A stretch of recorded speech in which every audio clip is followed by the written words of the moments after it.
Dunia pendidikan Indonesia berutang besar pada pesantren. Sebab jauh sebelum ada sistem pendidikan formal yang sekarang kita kenal, pesantren telah menjadi lembaga pendidikan yang diterapkan luas di Indonesia. Pada umumnya, pesantren berawal dan berpusat pada sosok kiai yang memiliki ilmu untuk dibagi. Para santri datang mengaji, bahkan sebagian mondok di sana. Karena itu tempat itu disebut pondok pesantrian atau pondok pesantren. Dulu di pesantren para santri hanya belajar ilmu-ilmu agama seperti tafsir, hadis, fikih, nahwu syorof, dan lain-lain. Tapi kini pesantren pada umumnya telah menerapkan program terpadu pendidikan agama dan umum seperti sains, sosial, hingga ilmu kejuruan.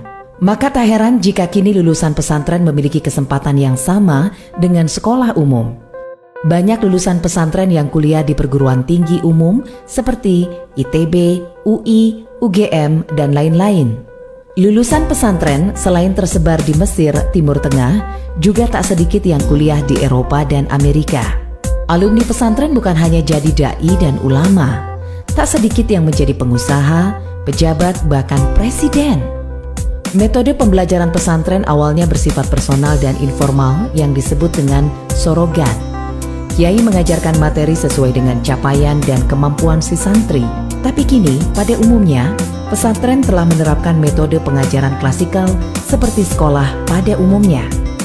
Sekolah asrama atau boarding school memang bukan hanya milik pesantren, tapi konsep mondok di pesantren sangat khas.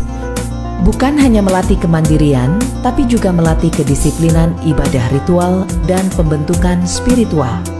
Pendidikan karakter yang sekarang menjadi tema sentral dalam pendidikan modern telah menjadi inti pendidikan pesantren selama berabad-abad. Adab sebelum ilmu, character before knowledge adalah prinsip pendidikan pesantren. Bukan hal yang aneh jika seorang santri harus berkhidmat kepada kiai selama bertahun-tahun tanpa diajarkan satu kitab pun.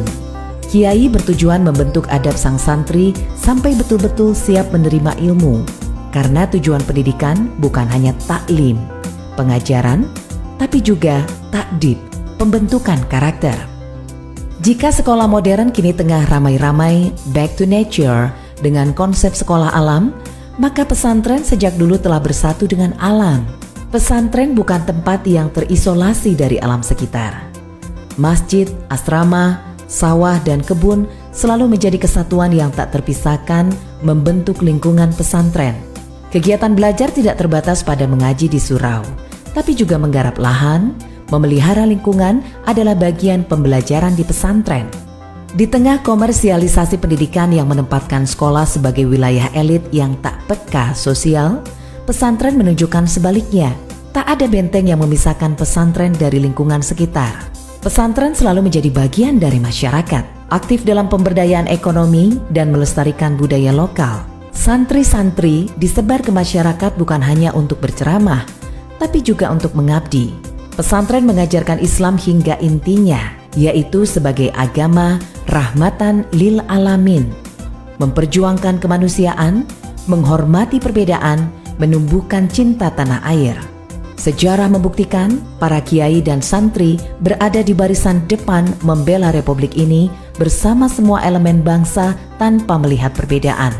Perbedaan dipandang sebagai rahmat, bukan laknat. Karena itu, intoleransi, takfirisme, radikalisme tak mendapat tempat dalam tradisi pesantren. Pesantren bukan hanya sebuah lembaga pendidikan, tapi juga tempat merawat kekayaan budaya bangsa. Tak berlebihan jika Martin van Bruynesen menyebut pesantren sebagai one of Indonesia's great tradition.